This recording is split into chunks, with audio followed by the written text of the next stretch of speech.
Hey guys, tonight we're traveling back to a time when the air was heavy with the scent of decay. The streets echoed with the groans of the sick, and your chances of making it through the week were well about as slim as a candle in a storm. You found yourself in the middle of the 14th century, and something is moving through the towns and villages of Europe faster than anyone can understand. You probably won't survive this. The people here call it the Great Pestilence, but history will remember it as the Black Death. So, before you get comfortable, take a moment to like the video and subscribe, but only if you genuinely enjoy what I do here. And I'd love to know, where are you listening from tonight? And what time is it where you are now? Dim the lights, maybe turn on a fan for that soft background hum, and let's ease into tonight's journey together. The first thing you notice is the smell. It hits you before the sights, before the sounds. A pungent cocktail of unwashed bodies rotting, refuse and something sour that seeps from sick rooms into the streets. You've never experienced a world without plumbing or sewage systems before, but here human waste is a constant companion. The gutter down the middle of the street is choked with sludge, a mixture of rainwater, mud, kitchen scraps, and the contents of chamber pots tossed casually from windows. Sometimes a sharp cry gardeloo in the Scots tongue, or a muttered warning in French or English, precedes the splash. More often it doesn't. You pull your cloak tighter, though it does little to shield you from the damp air clinging to your skin. Bathing, you soon learn, is considered risky. Physicians warn that hot water opens the pores, letting in dangerous vapors, miasmas that carry disease. A bath might make you smell better, but it could also invite death. So people wipe themselves down with rough linen cloths or rub their skin with a mix of vinegar and herbs. Soap is rare, often harsh, and more likely to be found in a laundress's tub than in a home. Your curiosity takes you into a small house at the edge of the market square. Inside, a family of 6 huddles around a smoky fire. The floor is hard-packed earth scattered with rushes, reeds, or straw meant to keep the dirt from turning into mud beneath their feet. Every few months, the rushes are changed, but by then they're alive with fleas and crawling with lice. No one talks much about vermin. They're as common as the wind, and in truth, most people carry them in their hair and clothes. When the plague first arrived, it moved like whispers in the dark. A merchant's apprentice here, a dock worker there falling ill with swollen lumps in their armpits or groin, the skin darkening as though bruised from within. At first, people thought it was God's punishment. Hygiene, in the sense it wasn't connected to health. The filth of the streets wasn't seen as the cause, just the way life was. You find yourself in a bustling market. A butcher hacks at a slab of meat crawling with flies. Beside him, a fishmonger arranges his wares on a plank slick with scales and old blood. The air is thick with the smells of cooking fat, dung, and sweat. Women with baskets haggle over onions and garlic, their hands calloused nails rimmed with dirt. In the middle of the square, a well stands its bucket splashing water into a trough where a mommy washes turnips. The same water will be hauled away in pails for drinking, cooking, and maybe rinsing hands if anyone thinks of it. You notice the people's clothes, woolen tunics, linen shifts, cloaks of coarse fabric. Washing them is a chore done rarely. Instead, people air them out by the fire, beat the dust from them, and perhaps dab perfume or aromatic herbs along the seams to mask odors. Scent is as much a shield as it is a statement, and the wealthy can afford pomanders, small metal balls filled with spices and flowers to hang from belts or hold to their noses when passing through foul-smelling streets. The plague doesn't care for wealth, though. You pass a row of houses, one boarded shut, a red cross painted on the door. Inside, the sick lie on straw pallets, coughing up blood, their skin mottled black where the infection eats away at them. Neighbors whisper that to enter is to sign your own death warrant. Yet still, children wander barefoot in the lanes, hands sticky from shared sweets, oblivious to the invisible killer in the fleas riding the backs of rats. As night falls, the streets empty, torches burn low, and the distant toll of a church bell marks another soul lost. In the darkness, you hear the soft scurrying of rodents along the walls and the muffled splash of water being emptied into the gutter. Somewhere a woman sings to her child, the melody wavering under the weight of exhaustion. The smell of smoke from the hearth mixes with the ever-present tang of refuse. You pull your cloak tighter still, knowing this is only the beginning of what you'll see and smell before the night is done. You wake to the sound of a cart rumbling over the cobblestones. Its wheels squeak, the wooden frame creaks, and the driver calls out in a low, rhythmic voice. The words aren't meant to be cheerful. They're a grim summons. Bring out your dead. You peek through the shutter of the cramped loft where you've spent the night, and in the dim morning light you see figures emerge from doorways carrying wrapped bundles. The bundles are small, too small, and your stomach knots when you realize that some of them are children. The driver doesn't flinch. He stacks them onto the cart with the same practiced ease as a man loading firewood. In a world this dangerous, personal hygiene is not the priority, it is in yours. People live pressed close together, families crammed into single rooms, beds shared to keep warm bodies packed shoulder to shoulder in market crowds. Privacy doesn't exist, and with it, the concept of keeping one's body purely for health's sake is almost foreign. Washing your face might happen in the morning if you're lucky enough to have clean water left in the jug.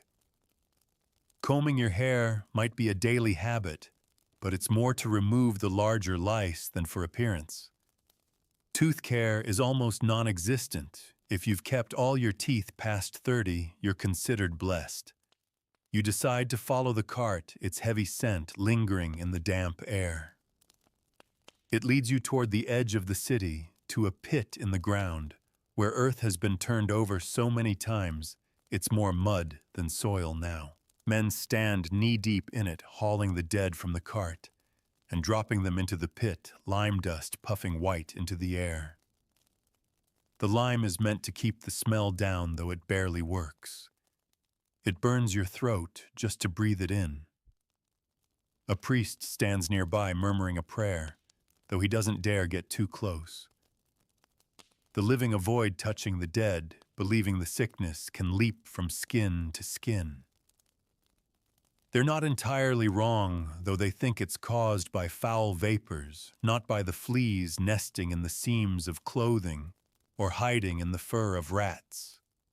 These vermin are everywhere.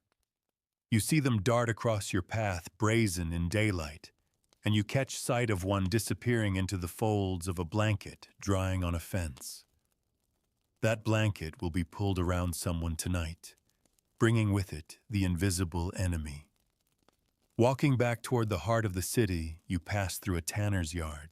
Animal hides are stretched on racks, and their stink so strong you have to press your sleeve to your nose. The tanners work barefoot in vats of urine and water, a process they believe softens the leather. Their skin is stained from the work, and no amount of scrubbing, if they had the soap for it, could wash the smell away. They carry it home into the same rooms where their children sleep, where food is eaten, where sickness lingers in the corners. In a nearby alley, a washerwoman bends over a wooden tub, her hands red and raw. She beats a tunic against a flat stone, the water gray with dirt. Laundry days are few and far between, as heating the water and finding enough soap or ash lye takes precious time and resources. Most people wear their clothes until the layers of grime are simply too much to ignore, or until the fleas bite so persistently they're driven to relief. You stop to rest at a small fountain in the square. The water runs from the mouth of a carved lion into a basin where townsfolk gather to fill their buckets. Children splash their hands in it. Women rinse vegetables, and a man dunks his whole head into the stream to wash away the night's sweat. The water carries away dirt, but it also carries whatever else was left behind upstream. You realize that in this world, the concept of clean is always relative. Not far from the fountain, a group of men in dark robes moves through the street. Their faces are hidden by long-beaked masks filled with pungent herbs, rosemary, lavender, camphor. These are the plague doctors hired by towns desperate to show they're fighting the sickness. They carry sticks to prod at the sick, to examine without touching. The scent in their masks is meant to keep the miasma away, but it's only a thin veil between them and death. Beneath their layers of waxed fabric, their own bodies sweat and itch the air stale and sour. You slip into a church, its cool air a brief relief from the street. Inside the flicker of candles, lights faces turned upward in prayer. People here seek divine mercy, believing the plague is a scourge sent from heaven. Confession is whispered, heads are bowed, and holy water is touched to foreheads. Yet even here, hygiene is an afterthought. The stone floors are littered with straw, the air heavy with incense and the faint musk of unwashed bodies kneeling shoulder to shoulder. As you step back outside, a drizzle begins to fall, turning the dirt into sludge and washing rivulets of filth down the gutters. The rain feels refreshing against your skin, but you're aware it's also loosening the refuse in the streets, carrying it closer to the wells and fountains. A woman leans from her window, pouring a bucket of dirty water down into the flow, her voice calling to someone below. You look around and realize that no matter where you turn, the city breathes in its own waste and exhales it back into the lives of its people. And through it all, the plague keeps moving, carried in the folds of a cloak, in the fur of a rat, in the soft bodies of fleas you'll never see until it's too late. You can smell its presence in the air, though you can't name it. Here in the Black Plague's shadow, hygiene is both a constant battle and a losing one, and you're starting to wonder if you'll make it through another day. By morning, the streets feel quieter, though it's not because the danger has passed, it's because there are fewer people to fill them. You step outside and the air has that damp, metallic tang of overnight rain mixed with the ever-present scent of rot.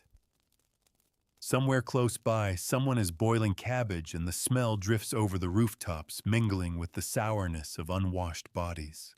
Hunger is constant here, and even the act of cooking is done with whatever fuel can be found, wood if you're fortunate, dried dung if you're not.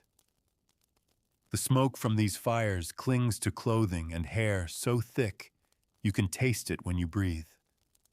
You make your way toward the river, thinking maybe the water will be fresher there. Along the bank, women kneel scrubbing clothes against wooden boards. The river carries away the dirt, but it also carries the refuse of the town blood from the butcher's block fish guts, from the market waste from tanneries upstream. The women work quickly, their hands submerged in the icy current, not because they believe the water is pure, but because they have no other choice. Some wear linen caps to keep lice from crawling down from their hair into the garments they're washing, though most have given up that battle. Not far away, a man bathes, stripping down to his shift and dunking himself waist deep.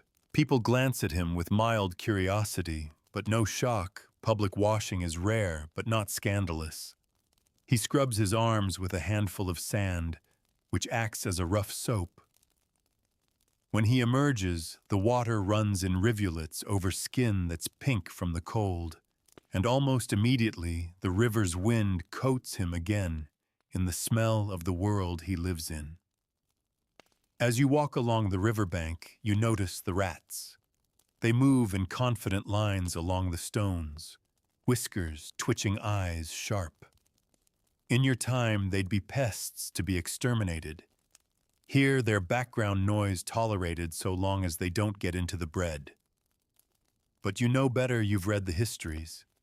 These sleek, gray creatures are the plague's true couriers, carrying the fleas that drink human blood and spill death into it. You see one dart into a basket of laundry, and then out again unnoticed by the washerwoman. She will take those clothes home, dry them by the hearth, and wrap her children in them tonight. Back in the heart of the city, you hear music, a lone piper, standing at the corner of an alley, his tune both lively and mournful. Around him, a few children dance in bare feet, skirts swinging. Their hair is tangled, their cheeks smudged, but their laughter is real, and for a moment you forget the sickness stalking the streets. Yet when the tune ends, the piper lowers his instrument, and you see the weariness in his eyes, the pallor in his cheeks. Even joy here smells faintly of sweat and sickness. You duck into a small alehouse for shelter from the gathering clouds. Inside, the air is thick with smoke from the fire and the warm, yeasty scent of brewing.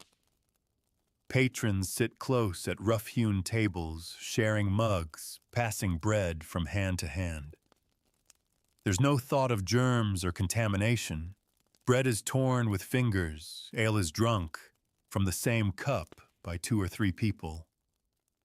A man coughs into his sleeve, another sneezes into his hand before grabbing a hunk of cheese.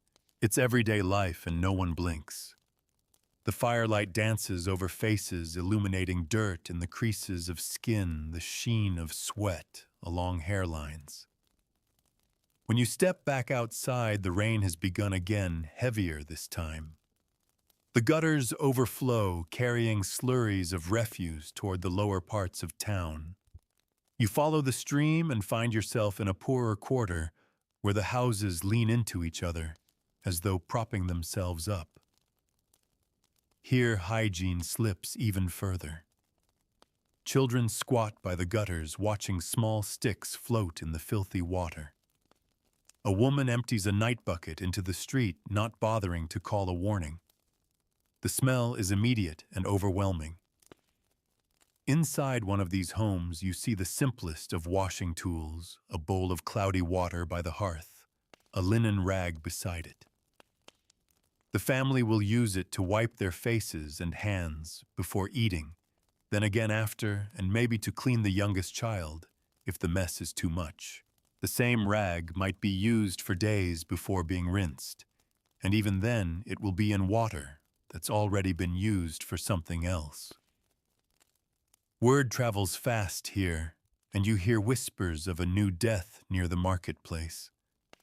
A small crowd has gathered, not out of morbid fascination, but because it means another household will be avoided, another stretch of the street crossed quickly with heads turned away.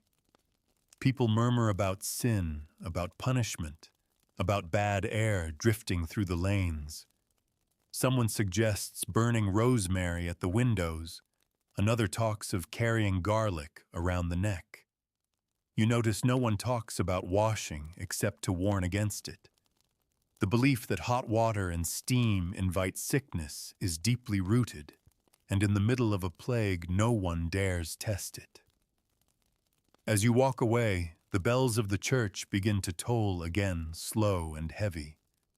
The sound seems to press against your chest, a reminder that here death is as ordinary as rain. You pull your cloak tighter, feeling the damp creeping in at the seams. The night will come soon, and with it the darkness where the smells grow sharper and the rats bolder. You can't help but wonder if in this place where hygiene is so fragile, the night is when the plague breathes the deepest. The rain has stopped by the time you step into the narrow lanes again, but the air feels thicker, heavy with the damp that clings to the walls and the smells they hold. Stone and timber seem to remember every scent: smoke, sweat, boiled meat, mildew, layered one atop another, until they become the very atmosphere of the street. You pass a doorway where a woman sits on a stool, her head bent forward as another combs through her hair with a long, thin piece of bone. Every so often the comber pauses to pinch something between her fingernails and crush it. Lice are as common as freckles here, and nitpicking literally is as much a social act as a hygienic one. Farther along, you hear the hammering of a cooper's mallet. Barrels are the lifeblood of the city. They store ale, wine, water, salted fish, anything that must be kept. You watch as the cooper wipes his brow with the back of his hand, leaving a smear of sawdust and sweat. The barrels themselves are rinsed, but not with boiling water. Instead, a quick splash from the nearest source, just enough to keep the inside from smelling too sour. When those barrels are later filled with ale, the drink will carry a faint tang of whatever clung to the staves before. You notice a young boy carrying a basket of herbs, sage, rosemary, thyme, purchased not for cooking, but for masking odor. People hang bundles of them in doorways, stuff them into pockets, or scatter them on floors beneath fresh rushes. In theory, the scent drives away bad air. In practice, it only competes with it. Still, it's a small comfort in a city where the plague has blurred the line between the living and the dying. In the central square, you find a crowd gathered around a man standing atop a cart.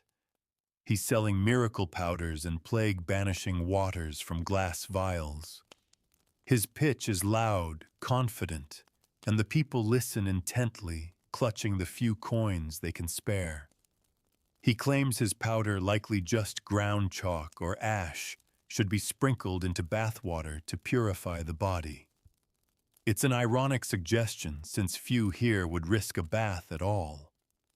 Those who do might instead rub themselves with vinegar or wine, hoping the sharp scent will act as a shield.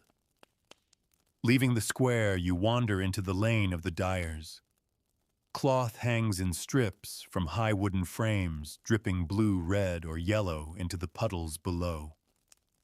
The dyes stain everything. The cobbles, the workers' hands, even the air itself, which smells faintly metallic. The vats they use are rarely emptied fully, only topped up with fresh dye as needed, so the liquid at the bottom can be weeks old, murky, and thick. The damp dye house floors are perfect breeding grounds for vermin, but here, that's simply part of the trade. Near the dyer's lane, you pass a public latrine, little more than a row of wooden seats over a deep pit. The stench hits you before you're close enough to see it. Inside the floor is slick the wood, dark with years of use. People come and go without lingering, their cloaks pulled tight against the smell. The pit is emptied rarely, and when it is, the contents are carted out beyond the city walls, to be dumped often into open ground, where it seeps into the soil. No one connects this with sickness. It's just the way waste is handled. You follow the scent of baking bread into a small bakery where the heat from the oven is almost unbearable. The baker, bare-armed and sweating, works quickly shaping loaves and sliding them onto the hot stones. His apron is streaked with flour and grime, his hair damp and curling at his temples. In this place, the air smells of yeast and wood smoke, a welcome change from the streets. But you also see the reality: flies flitting over the cooling loaves, a cat licking its paw near a pile of unbaked dough, a sack of grain leaning in the corner, with a rat-sized hole chewed into its side. Stepping back into the street, you hear the muffled beat of drums. A funeral procession passes the mourners carrying candles and chanting prayers. The coffin is simple, unadorned, and you suspect it may be reused, the dead often wrapped in shrouds and laid directly into the ground to save wood. Even here among the grief, the smell of human closeness is unavoidable. Faces shine with sweat. The hems of cloaks are splattered with mud, and no one keeps their distance. As evening approaches, you find yourself drawn toward the outskirts where the air moves more freely. Here, small gardens press up against the walls, patches of leeks, cabbages, and beans grown for household use. The soil smells fresh, and for a moment, you can almost forget the city's rot. But even here, the water used to tend these gardens often comes from the same sources that feed the town's wells streams that carry waste from upstream farms and workshops. In the fading light, you pass a group of children playing at the edge of a pond. Their laughter carries across the still water. But the pond itself is cloudy, its edges matted with weeds. A dead rat floats near the far bank, unnoticed or ignored.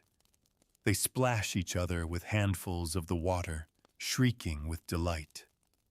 The droplets cling to their hair and clothes, and in that simple play, the plague finds yet another path. You head back toward the city gates as the shadows lengthen. Lamps flicker to life, casting small circles of light onto the damp stones.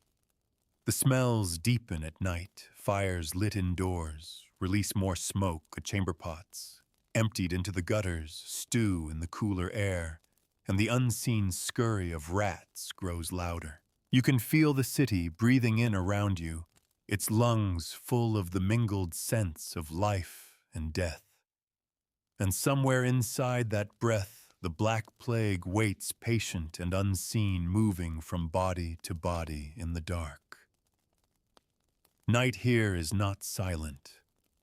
The streets may empty, but the sounds shift, soft, quick scurries along the walls, the faint clink of a shutter being bolted from inside the creak of a cart's wheel, turning slowly somewhere in the dark.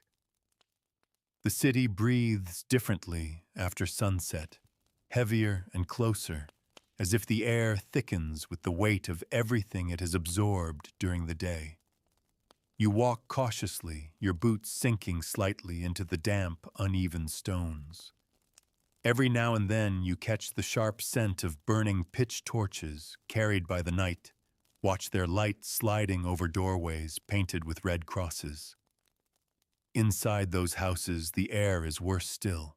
You glimpse one through a crack in the boards. Over its windows, a single smoky lamp flickers in the corner, casting shadows over a bed where a figure lies still. The straw mattress is stained dark in patches, and you can see the glint of tiny movements across it, fleas disturbed by the shifting of the sheets. In the far corner, a pail sits half full, its contents long overdue to be emptied. The stench seeps into the wood, into the cloth, into every breath the living still take. Further along, you come across a courtyard shared by several families. A single barrel stands in the center, collecting rainwater from the surrounding roofs. The water is already cloudy with bits of leaf and soot washed down from the shingles, but it's guarded carefully. This is what they will drink, cook with, and perhaps use to rinse their hands.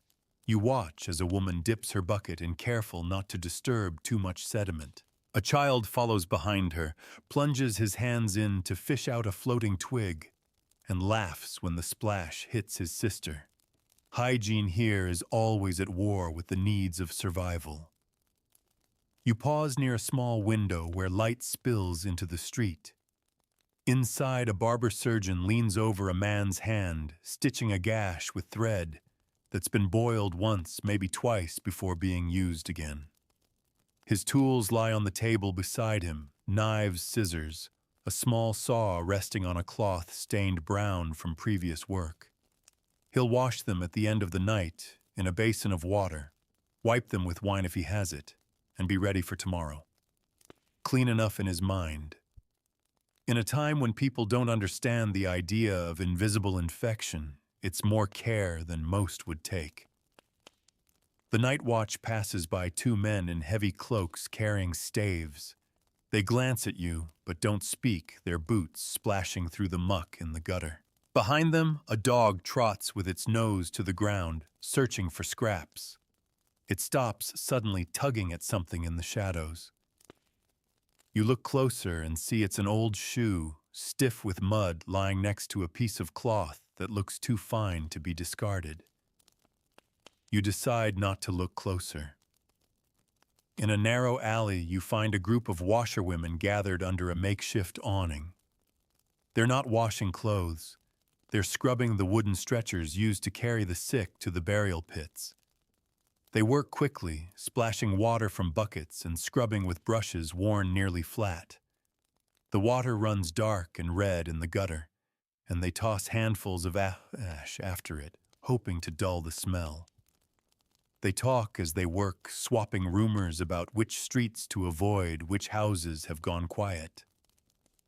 You move toward the outskirts again, drawn by the promise of fresher air, but even here the smell follows. It clings to your clothes, your hair, the inside of your nose. You pass a small hut, where a candle burns low inside. Through the thin walls, you hear the sound of someone coughing, a deep rattling sound that ends in silence. A moment later, the door opens and a figure steps out, carrying a small bundle wrapped in cloth. They don't speak to you. They just walk past, heading toward the dark road that leads to the burial pits. Near the city wall, a group of people huddle around a fire. They're rubbing their hands with a mixture of vinegar and crushed herbs, passing the bowl between them. Someone sprinkles the same mixture onto their boots, muttering a charm against sickness.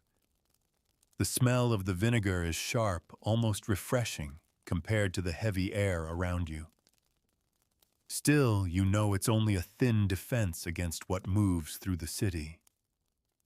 When you finally turn back toward the center, the streets seem quieter still. The torches are fewer, the shadows deeper. Somewhere behind you, a bell tolls once then again, each strike echoing through the night like a slow heartbeat. In this darkness, the idea of hygiene feels almost abstract. Something imagined in daylight, abandoned when the night closes in. Here, survival means staying inside, bolting the shutters, and hoping the air doesn't carry the plague to your door. By the time you reach the narrow lane where you began, the lamps have burned low and the smell of smoke hangs thick.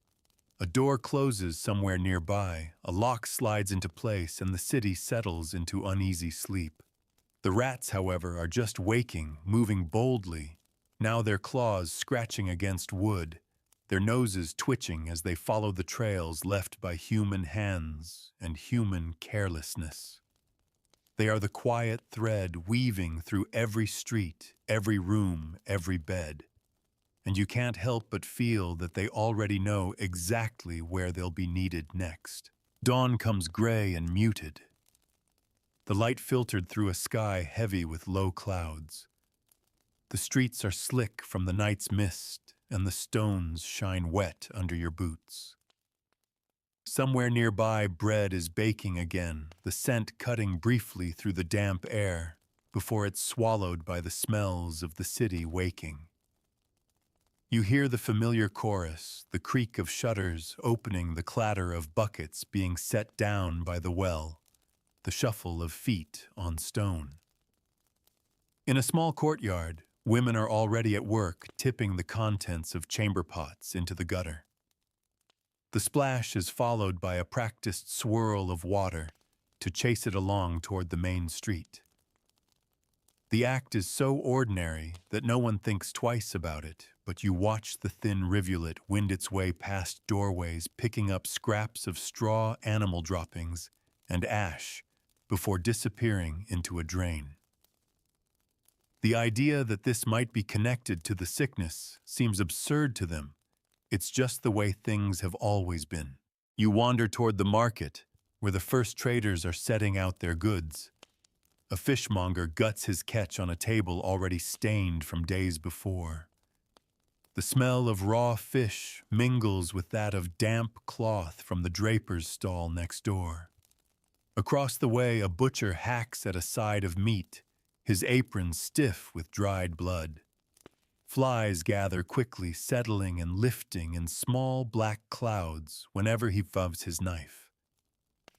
Nearby, a baker's boy runs a hand through his hair before carrying a tray of loaves to the front. Hands that have handled coin raw food and refuse all touch the bread without pause. At the edge of the market, you spot a barrel maker rinsing his wares in the same trough where a boy has been washing vegetables. The water, already cloudy, splashes over the wood, coating it with the remnants of earth and leaves. When the barrels are filled later, the memory of that water will travel with them. This shared approach to resources is not just habit, it's necessity. Water is too valuable to waste, and even the thought of clean is shaped by what can be spared. Beyond the market, you turn down a lane where laundry flaps in the damp morning breeze. The lines sag under the weight of wool and linen, each garment stretched and pinned. Some look almost white in the gray light, others are dingy, no matter how many times they've been scrubbed. The soap used here is harsh, made from animal fat and lye, and it leaves the cloth stiff. Washing is hard work. It wears on the hands and the fabric alike, so most people do it rarely. Clothes are aired by the fire, beaten to knock out the dust and sprinkled with herbs to fight the lingering smell. A cart rattles past you, its load covered with a rough cloth. The driver's eyes are fixed straight ahead, but the faint outline of what lies beneath the cloth is unmistakable limbs that are too still a shape that sags in places no bundle of goods would. You follow at a distance as it turns toward a side street. The houses here are close together, their windows shuttered doors marked with crosses. A woman stands in one doorway, clutching a scarf over her mouth, watching the cart pass. Her eyes follow it until it's out of sight. Then she turns inside and bolts the door. You keep walking until you reach the public fountain. Here the air smells faintly fresher, the constant movement of water offering a small relief. People gather with their pails and jugs, chatting in low voices.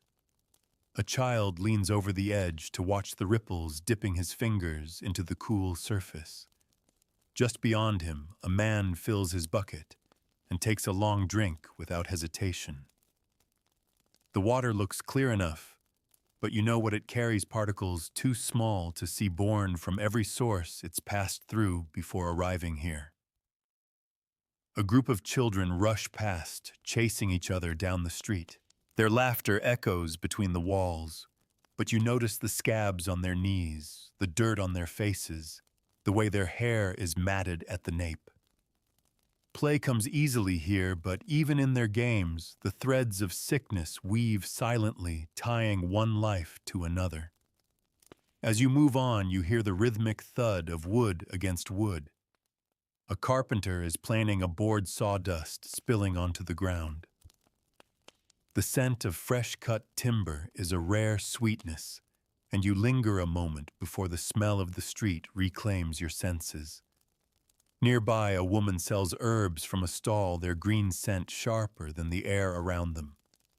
She presses a bundle into your hand, lavender tied with twine, and tells you to keep it close to your face when the wind shifts. Whether it's for comfort or protection, she doesn't say. You end the morning in the shadow of the church tower, where the bells wait for the next toll. The square is busy again now, but it carries the same undercurrent as every day here, a shared understanding that the plague is never far, and that the small rituals of washing, sweeping, and scenting the air are not just chores, but fragile defenses against an enemy they cannot see. The people move through these motions with the same steadiness as breathing, each act stitched into the fabric of life. And all around you, the black plague drifts in the spaces between them, unseen but never absent. Midday, the streets are alive with movement again, though alive feels like the wrong word for it. There's a tension here, as if everyone is pretending the world is normal while the shadow of the plague presses against their backs. You pass through the marketplace once more, weaving between stalls where merchants shout half-heartedly about the freshness of their goods. Behind the words, you can hear the coughs, the wet throat clearings, the occasional wheeze that seems to rattle from somewhere deep. You stop near a stall where a woman sells eels from a shallow wooden tub. The water is murky, and the eels writhe slowly in it, their movements sluggish in the cool air. She reaches in with bare hands to pull one free, its skin slick with slime, then wraps it in a scrap of cloth for a waiting customer. A few stalls down, a cheese seller slices a wedge from a wheel that's already been cut into by dozens of knives. Flies move lazily over its surface, brushed away with the same cloth used to wipe his hands. Just beyond the stalls, you see a narrow side lane where washerwomen have set up tubs for those willing to pay a few coins. Steam rises from the vats, rare enough to catch your attention, because they've taken the trouble to heat the water. It's not for bathing, but for scalding linen, especially the bedding of the sick. They beat the wet cloth with paddles, sending flecks of water into the air. The steam smells faintly of lye, sharp enough to sting your nose. It's the closest thing to true sterilization you've seen here, though. The workers themselves stand barefoot in puddles of runoff, their skirts hemmed with mud. From here, you follow the sound of hammering until you reach the edge of a carpenter's yard. He's making coffins, plain, unpainted, built quickly. Stacks of rough boards lean against the wall, ready to be shaped.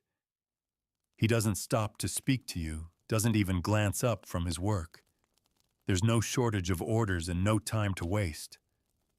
A boy, maybe 12 years old, carries the finished boxes to a cart.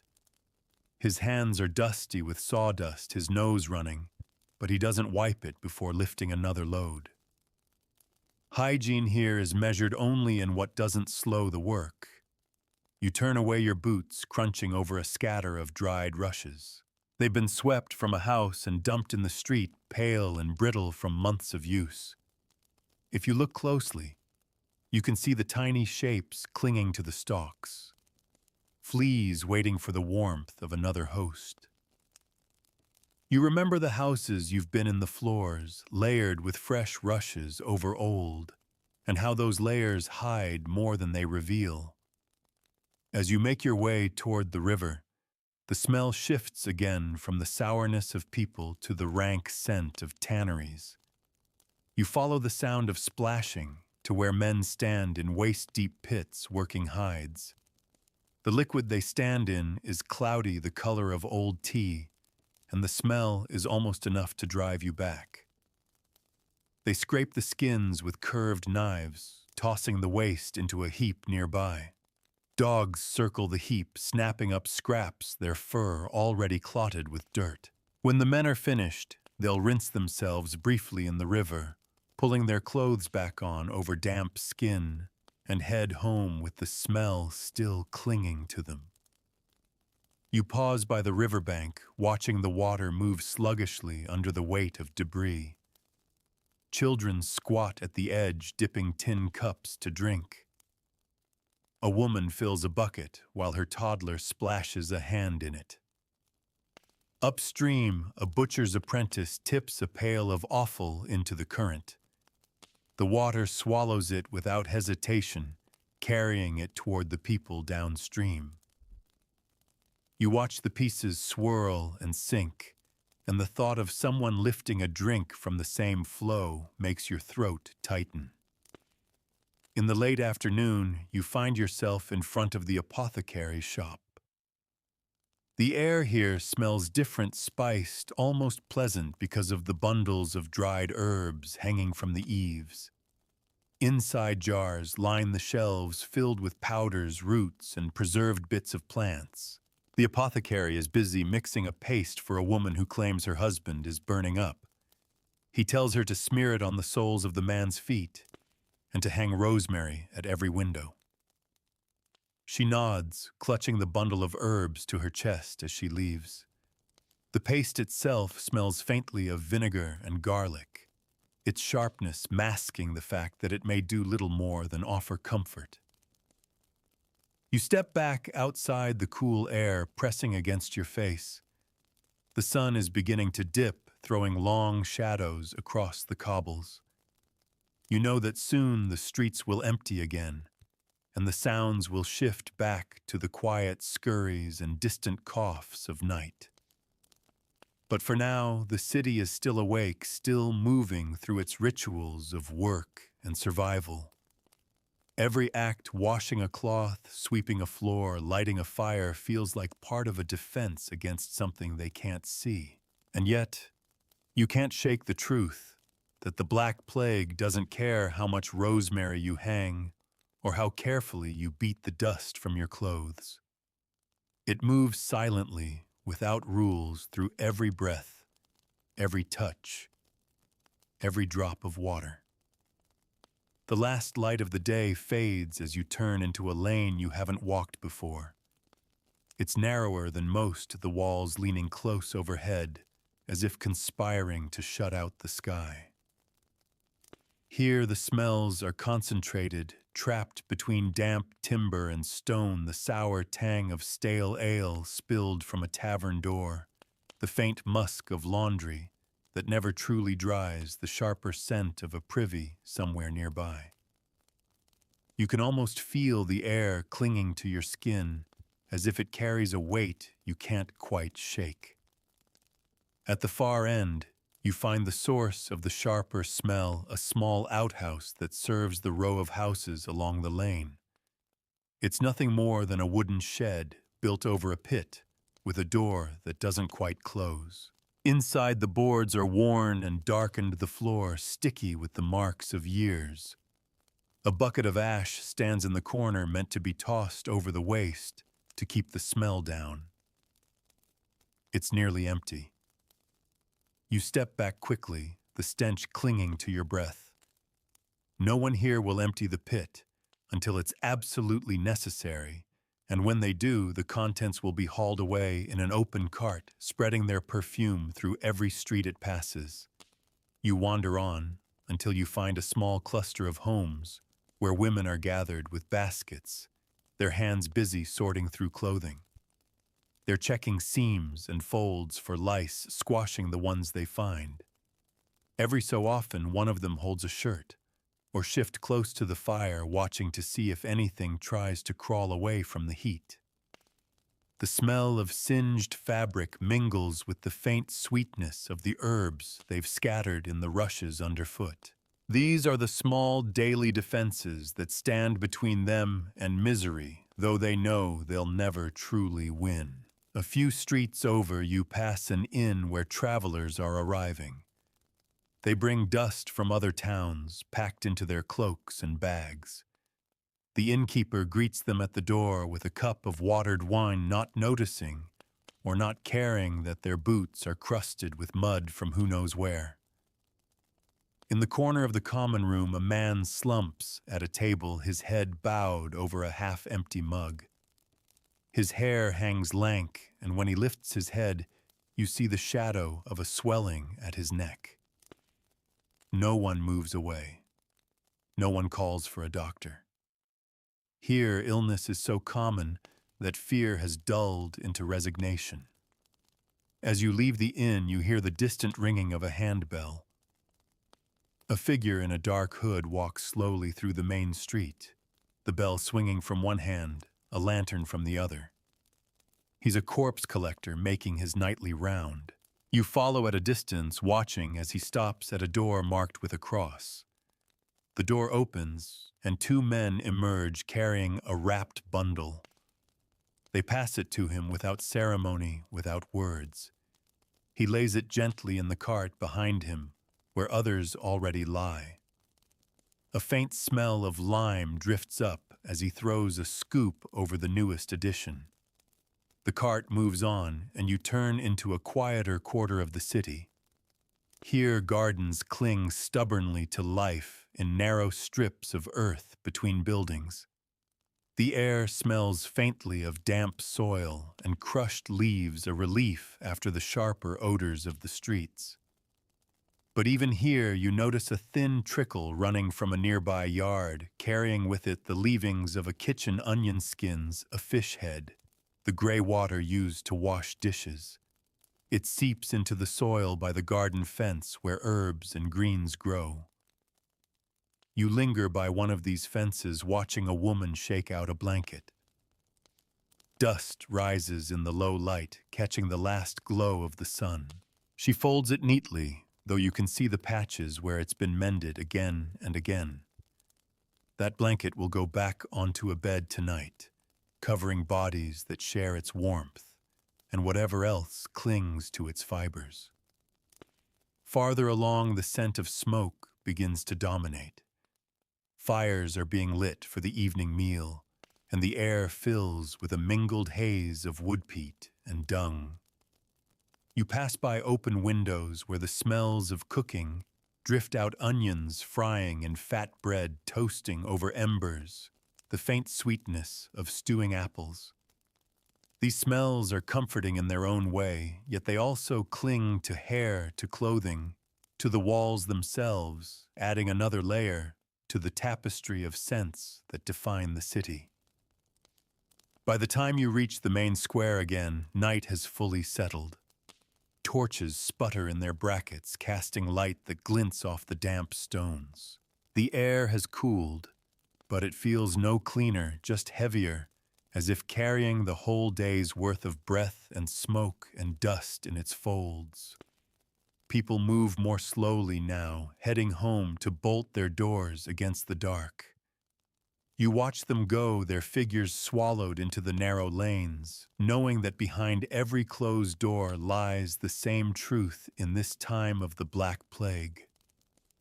Cleanliness is never complete, and every breath might carry what no one can see. The square is quieter now, but the echoes of the day still linger, faint laughter from a nearby tavern, the clatter of a cartwheel somewhere down a side street, the soft thud of a door closing against the night.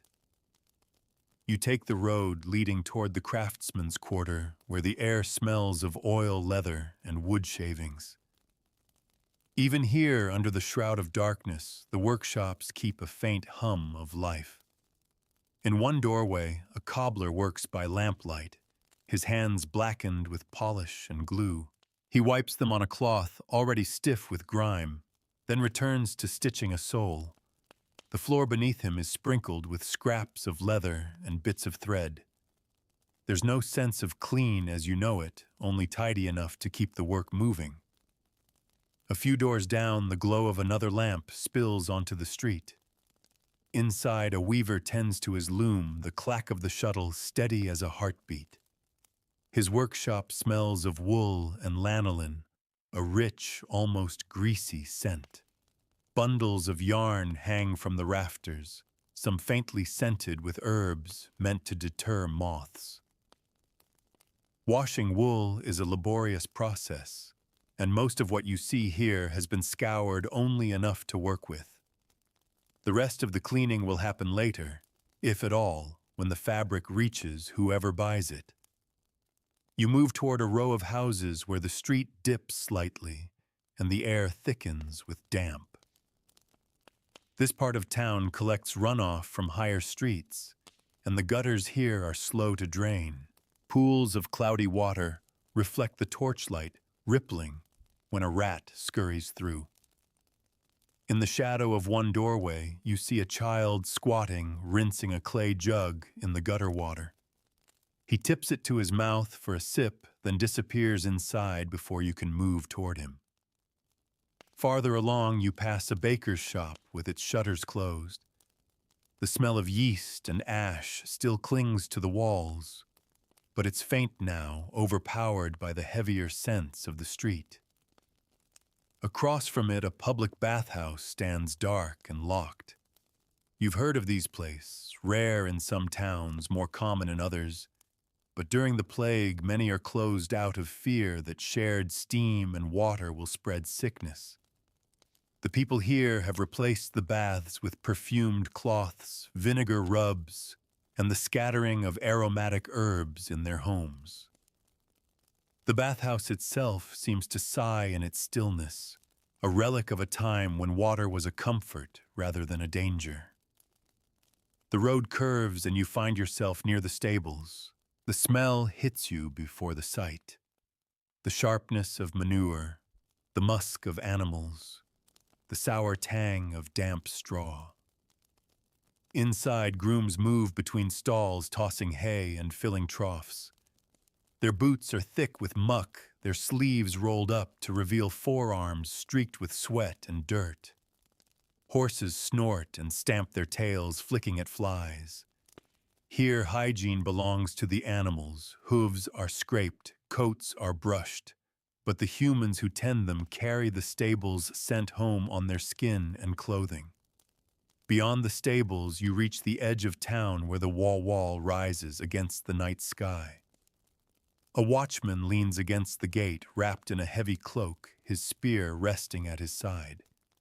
He nods as you pass, but his eyes are fixed on the darkness beyond. Outside the gate, the land smells different, colder, cleaner in a way, though the faint smoke of distant farmhouses still laces the air. You step out far enough to hear the quiet of the countryside, broken only by the rustle of dry grass and the distant bark of a dog. It's tempting to linger here away from the closeness of the city, but you know you can't.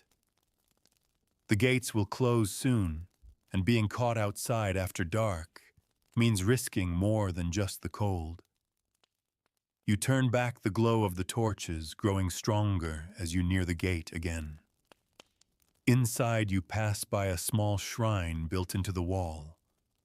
A candle burns low in a niche, its flame flickering against a painted image of a saint. Someone has left a bundle of rosemary on the ledge, tied with a scrap of linen. It's a quiet prayer, a hope that scent alone might keep sickness at bay. You can smell it even here, faint but sharp against the heavier air. As you retrace your steps toward the center of town, the streets are nearly empty. Those still outside walk quickly, their heads down their feet, avoiding the deepest shadows. Somewhere behind a closed shutter, you hear the sound of coughing, deep, wet, relentless. You walk on your boots, echoing in the stillness, and the thought settles heavy in your mind. In this place, the boundaries between cleanliness and contagion are paper thin, and the night holds no promise of safety. By morning, the city feels different again, not cleaner, not safer, but restless, as though everyone senses something pressing at the edges of their lives. You step out into streets, still slick from a light drizzle, the stones glistening under the pale light. The air smells faintly fresher at first, but the illusion fades within a few steps. The gutters are already running with gray water, carrying bits of straw peelings from vegetables and ash from hearths emptied at dawn. Near the fountain, women gather with their pails, their voices low and quick. A few draw water, others simply linger, trading news of who's fallen ill. They speak of entire households disappearing behind shuttered doors, of markets closing early, of priests running from parish to keep up with the dead. None of them speak of washing, not the way you know it. Instead, they talk about keeping windows closed against bad air, of burning certain woods to drive away the sickness. You follow the street toward the market, but already you can tell it's smaller today.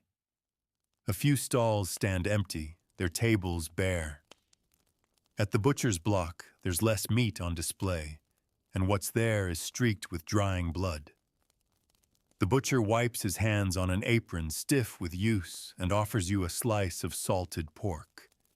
You decline, but not before noticing the flies hovering at the edges of the cut. Across from him, a potter sells his wares, mugs, bowls, and jugs fresh from the kiln. The clay smells faintly of smoke, the glaze catching the morning light. He tells you that people are buying more than usual, as they believe using new vessels will keep the plague away. Yet you see his hands grayed with dust, moving from coin to clay without pause. The line between superstition and sanitation blurs easily here. At the edge of the square, you hear the rhythmic pounding of cloth. A fulling mill is at work nearby, thickening wool by beating it in water mixed with urine and fuller's earth.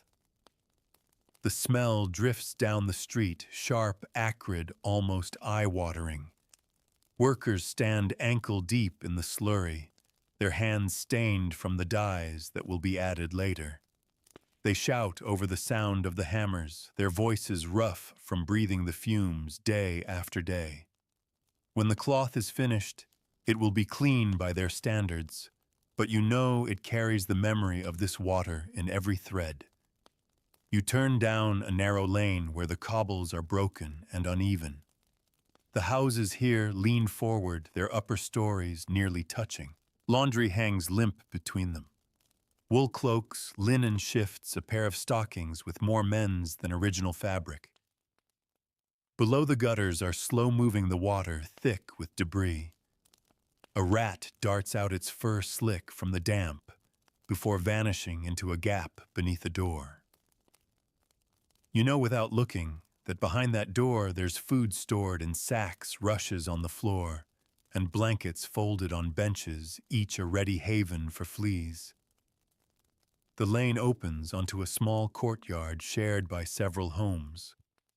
A single well stands in the center, its stone rim slick with moss. A man draws water with a rope that creaks as it turns over the pulley. He wipes his forehead with the back of his hand, then takes a long drink straight from the bucket. No one here thinks of boiling it, not unless it's for brewing ale or making broth. The water is cold, clear to the eye, and that's enough for trust. From the courtyard, you hear the sound of singing, thin, wavering voices rising in an unfamiliar hymn.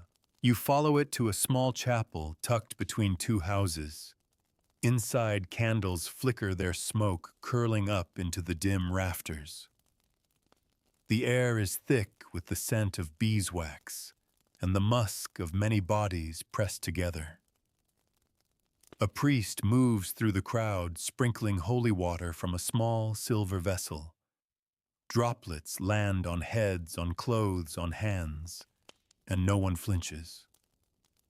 The water has been drawn from the same sources as the rest of the towns, but here it is a blessing, not a risk.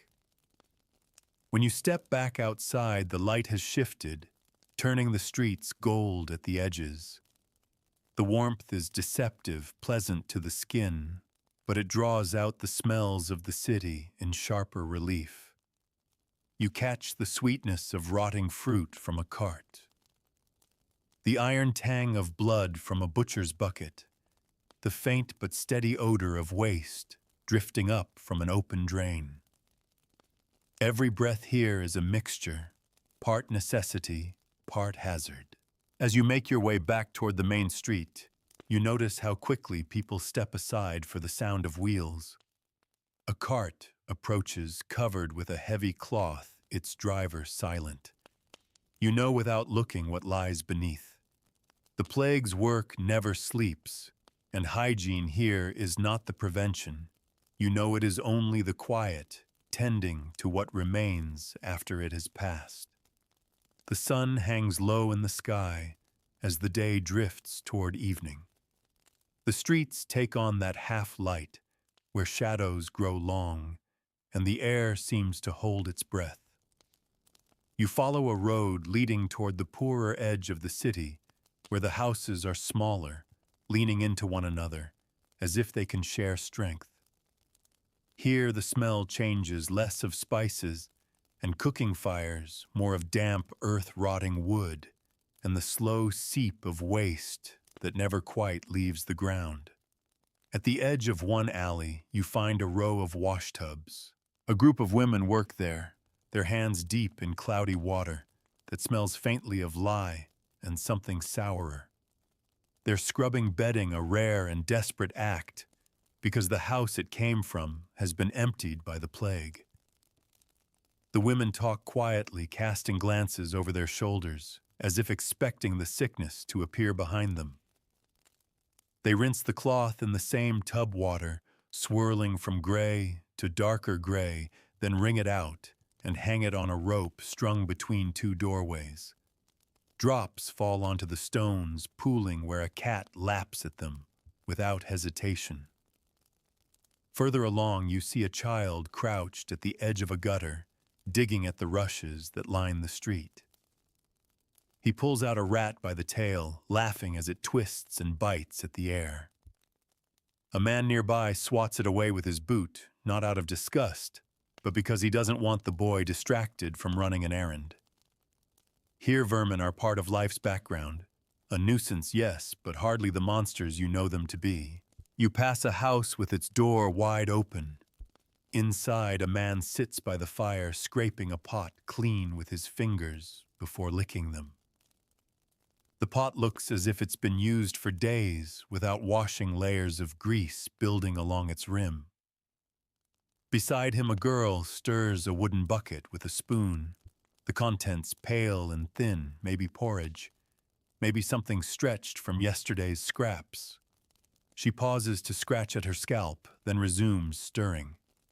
A little farther on, the lane widens into a square where a tinker has set up his tools. He works over a small fire, repairing pots and pans brought by the townsfolk. His hands are black with soot, his nails rimmed with metal filings.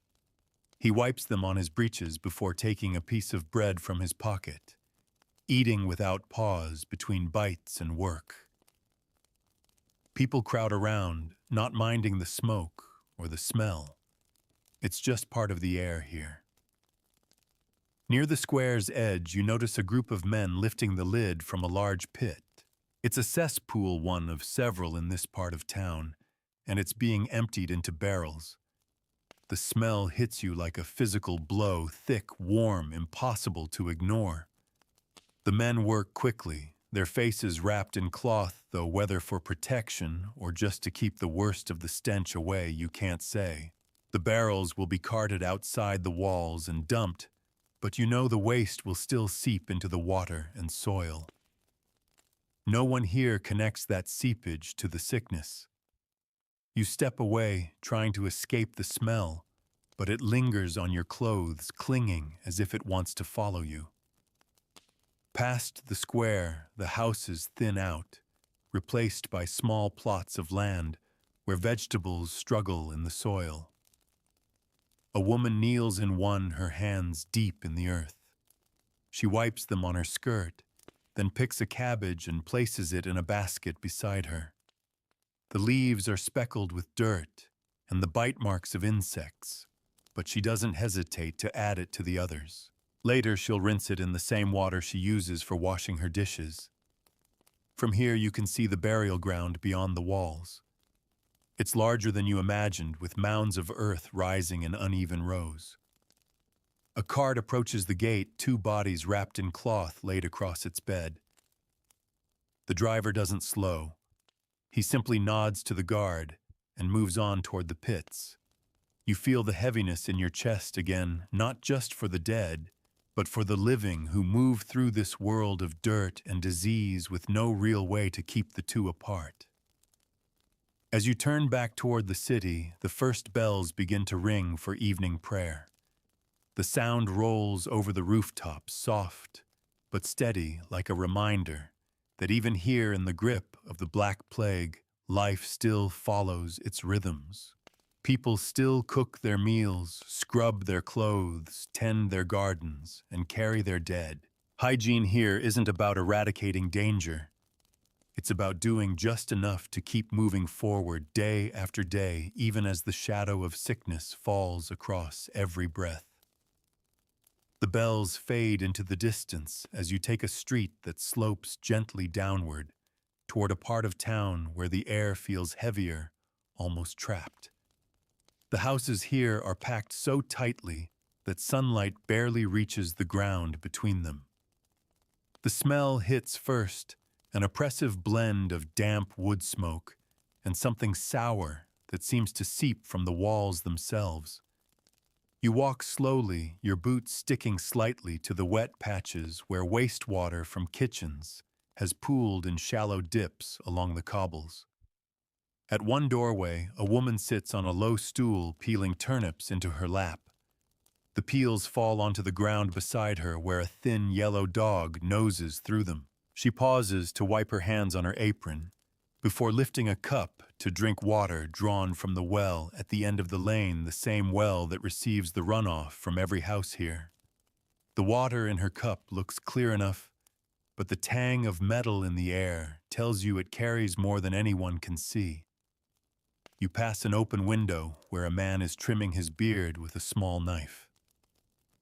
Each snip falls onto a cloth laid across the table, but the table itself is blackened and sticky at the edges from years of use.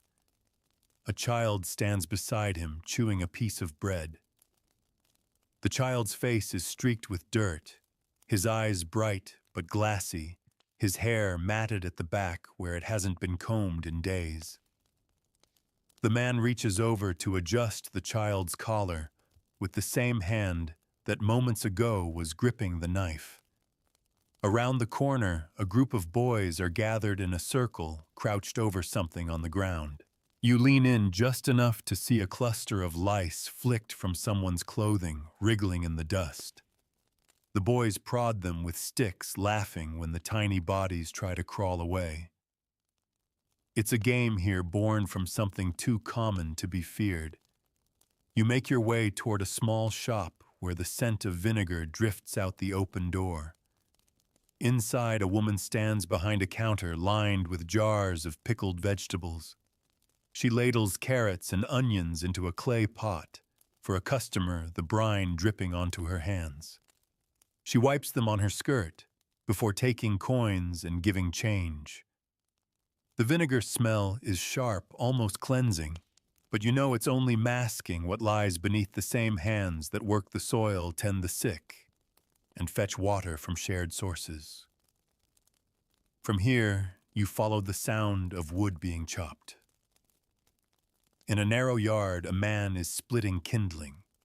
Sweat darkens his shirt, and sawdust clings to his arms. A chicken pecks at the ground nearby, scratching in a pile of kitchen scraps. The scraps include fish heads, vegetable skins, and pieces of bread so hard they look more like stones.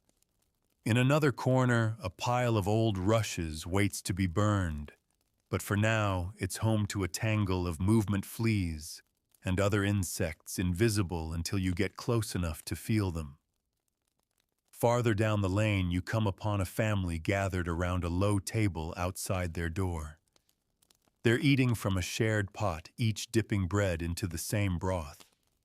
The steam rises in small bursts, carrying the smell of onions, turnips, and something faintly sour, perhaps from meat just beginning to spoil. No one here worries about such things. If it fills the stomach, it's good enough.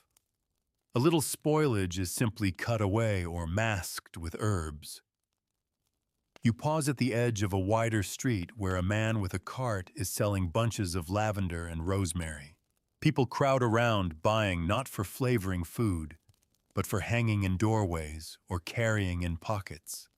He promises that the scent will protect them from the plague, and his voice carries the confidence of someone who knows his customers want hope more than proof. You watch as a young woman tucks a sprig of rosemary into the ribbon of her bonnet, her expression softening as though the simple act has made her safer. As the day begins to cool, you feel the shift in the air, the way the smells deepen, the shadows lengthen, and the streets seem to fold in on themselves. A group of men walks past, carrying a wooden stretcher. They move quickly, but without panic, the way one does when a task is both urgent and routine. You can see the form beneath the cloth, and you know exactly where they're going. You turn back toward the center of town, following the flicker of torches. The streets are busier here, though, not by much. People step around puddles without looking down, their eyes fixed on where they're going. The plague is a constant shadow now, and you realize that hygiene for these people is not about avoiding it. It's about keeping life just clean enough to keep living at least until tomorrow. Evening drapes itself over the city, like a heavy cloth, dimming the colors and deepening the smells. You walk a familiar route toward the main square, though, in this light. Every shadow feels a little longer. Every alley a little narrower. The torches flicker along the walls, casting rippling gold over stone damp with the day's mist. The air has cooled, but the chill doesn't scrub it clean. It only sharpens the edges of the scents that hang here, smoke from cooking fires. The sourness of ale-soaked wood, outside taverns, the faint rot of yesterday's refuse. You pass a line of people at the public fountain. The water still trickles from the carved lion's mouth into the stone basin, each drop echoing in the quiet. A man fills his bucket, then splashes his face, the cold water running down into his beard. He wipes it away with his sleeve and steps aside for the next person. No one hesitates to share the space, no one fears the water, at least not in a way they can put into words. To them, this is where cleanliness begins and ends, the act of rinsing away the dust of the street without thought for what lingers unseen. Across the square, a group of washerwomen are packing up their work for the day. The tubs are empty now, but their skirts are soaked from the knees down, and their hands are pink and swollen from hours in cold water. They wring out their cloths, hang them over their shoulders, and head home their footsteps, leaving damp marks on the stones. The smell they carry is a mix of soap, sweat, and the faint sourness of cloth that will never fully dry before morning. You turn down a street lined with small shops, most of them shuttered for the night. Through one cracked door, you see the glow of a lamplight inside a barber-surgeon's room.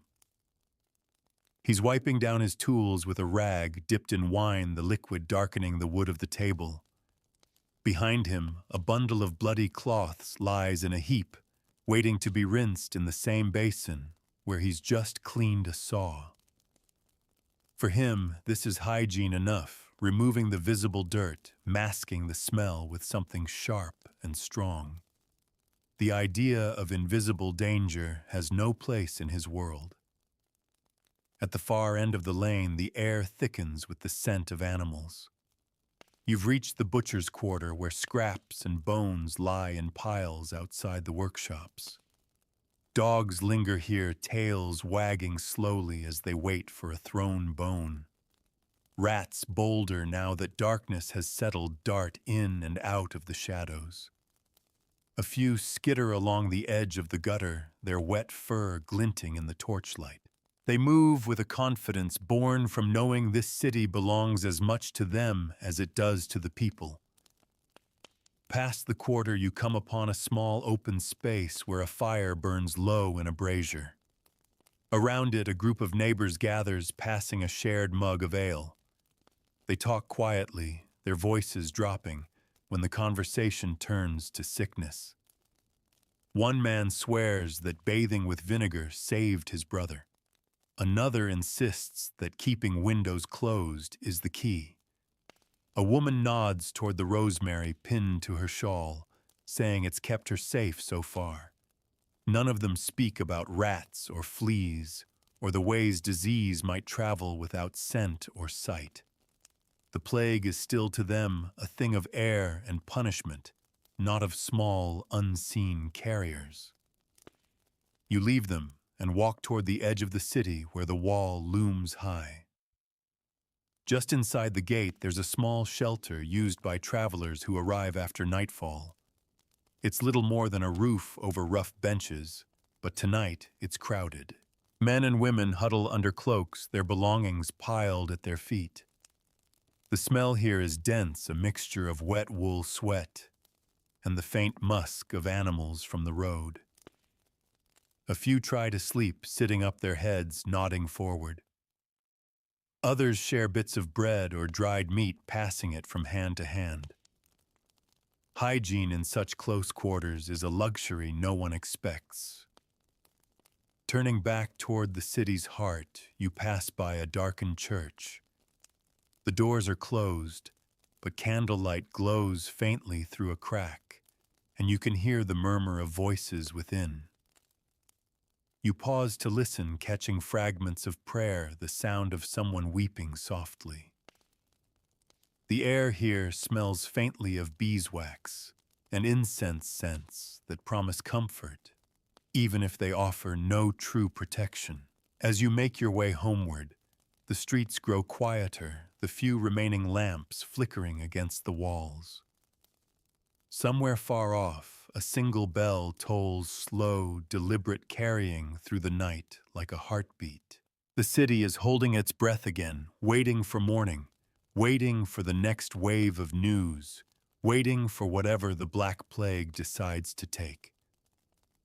And in every home, no matter how clean they try to keep it, the air is thick with the shared breath of the living, carrying the possibility of the unseen. Morning comes gray and thin, the light spilling into the streets like watered milk. The air feels damp again, clinging to your clothes as you step outside. You follow the sound of wooden wheels clattering over cobblestones and find a cart piled high with bundles of cloth sheets, tunics, cloaks headed toward the washerwomen's yard. The man driving calls out for people to clear the way, though his voice is weary, as if this is the 100th trip this week. You know why the bundles are here. They've come from houses where the plague has already passed through, leaving only silence behind. At the yard, the women work with an almost mechanical rhythm. Some beat the cloth against smooth boards. Others plunge it into vats of boiling water laced with vinegar and lye. The steam rising from the vats smells sharp and heavy, burning your nose when you breathe it in. The cloth is handled quickly, each piece moved along before the water cools too much, to be effective at least by their standards. Piles of wet laundry are hung on ropes stretched between poles, dripping onto the ground, where puddles form gray and frothy. Flies land on the damp hems, unbothered by the vinegar. Leaving the yard, you wander back toward the market square. The stalls are livelier than you expect, baskets of onions and turnips, stacked high salted fish hanging from wooden racks, wheels of cheese cut into wedges for passing customers. But the liveliness is only surface deep. Everyone keeps one eye on the street for the sight of a plague cart. And though they handle their food with bare hands, they wipe those same hands on their clothes before touching anything else, as if that makes a difference. You pass a man selling small pouches of herbs. He claims they can be tucked into beds' pockets or hung above doorways to purify the air.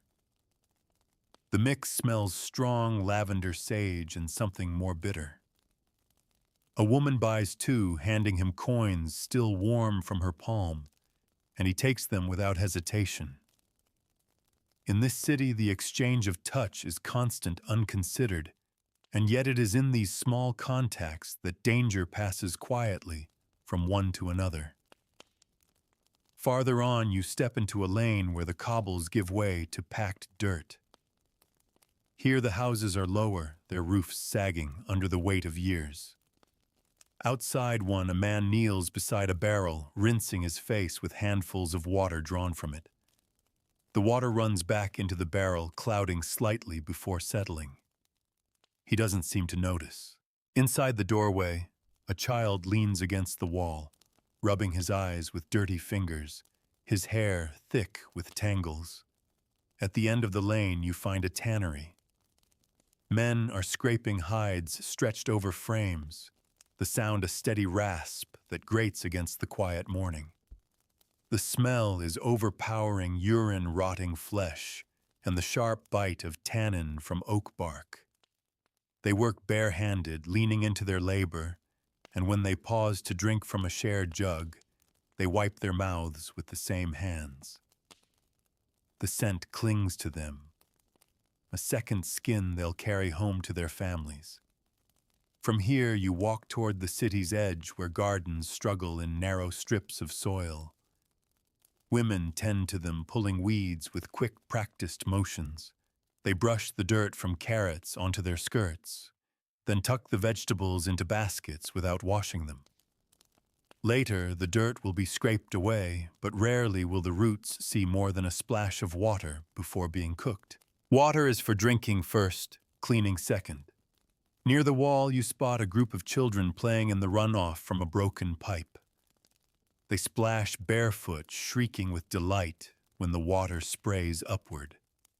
The puddle they play in is fed from somewhere higher in the city, and you can see bits of straw and scraps of food swirling in it.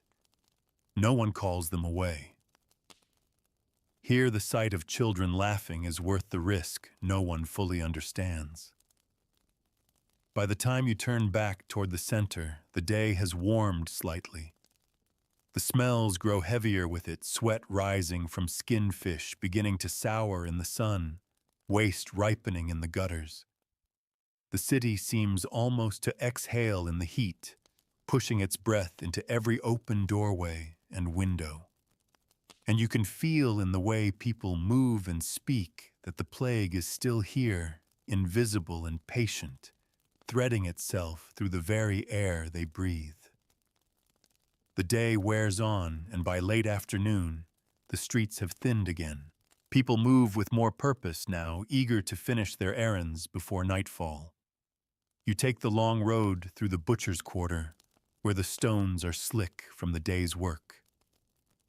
A man is sweeping sawdust and scraps into the gutter, the broom pushing bits of fat and gristle into the sluggish water.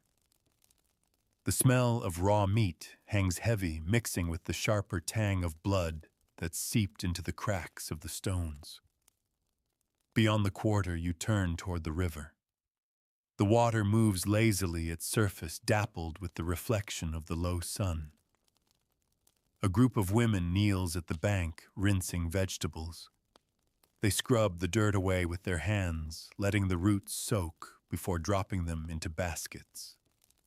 A little downstream, a boy is filling a pail for his family's drinking water.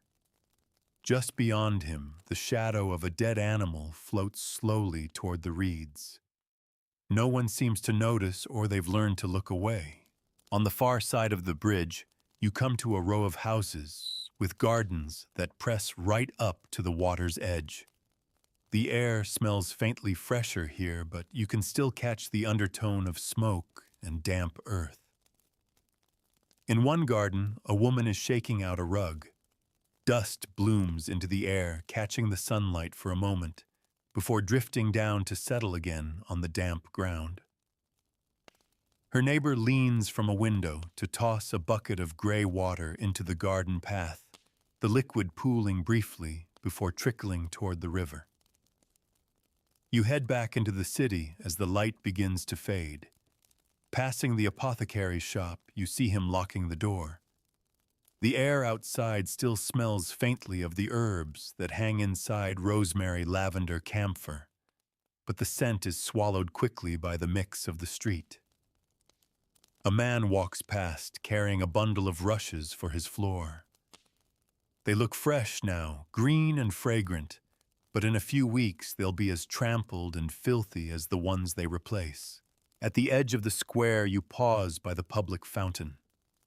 The last few people of the day are drawing water, their silhouettes etched against the glow of the setting sun. One man washes his hands slowly, letting the water run over his fingers before splashing his face and smoothing his hair. The moment feels almost serene, though you know the same water will be carried home in pails for cooking, cleaning, and drinking, shared by everyone in the household. The streets narrow again as you make your way back to the quarter, where the houses lean close enough to touch. Lamps begin to flicker in windows, the glow spilling onto the damp cobbles. Somewhere nearby, a baby cries, the sound muffled behind a closed shutter. A cart rattles past its wheels, leaving dark tracks on the stones, and you catch the faint smell of lime drifting from beneath its cloth cover. The driver does not look at you. By the time you reach your lodging, night has fully claimed the city. The air is still heavy with the smells that have soaked into every wall and cobble. You can feel them clinging to your hair, your clothes, your skin. Outside, the streets are almost silent now, save for the occasional scurry of rats or the soft creak of a shutter. The city sleeps in its own breath, waiting for morning, waiting for the next cart, waiting for whatever the Black Plague decides to claim next. And in the dark, you understand what hygiene means here, not the absence of filth, but the quiet, stubborn act of living in spite of it. So here you are at the close of the day, the city wrapped in stillness. The lamps have burned low, the fires banked, and the night air drapes itself over the streets like a heavy curtain. Somewhere in the distance, a bell tolls once, then falls silent. You've walked every kind of street, narrow lanes thick with damp, wide markets, where the smells collided, quiet gardens clinging to the edges of the walls. You've seen water drawn from the same source to drink, to wash, to rinse away the day's work. You've watched hands move from coin to bread to face without pause. You've heard the scrape of hides at the tannery, the crackle of rushes being replaced on floors, the soft slap of laundry against stone. And yet, through all of it, life goes on. People greet each other in the square, share food in the courtyards, trade herbs for hope and vinegar for a little peace of mind. They sweep, they scrub, they scatter scents in the corners of their rooms, not because they believe they can truly drive the sickness away, but because it is what can be done. These small acts are the threads that hold the days together. The plague moves quietly beyond the reach of the senses they trust, but still they live. Still they wake each morning light, their fires draw their voiture, and walk the streets. Hygiene here is not about perfection, it's about persistence. It's the rhythm of washing a cloth in water that may not be pure, of sweeping a floor that will be dirty again by nightfall, of holding a sprig of rosemary to your face because it smells like something clean in a world that rarely does. Close your eyes now. Let the torches burn low in your mind. Let the streets fade to shadow and let the city rest.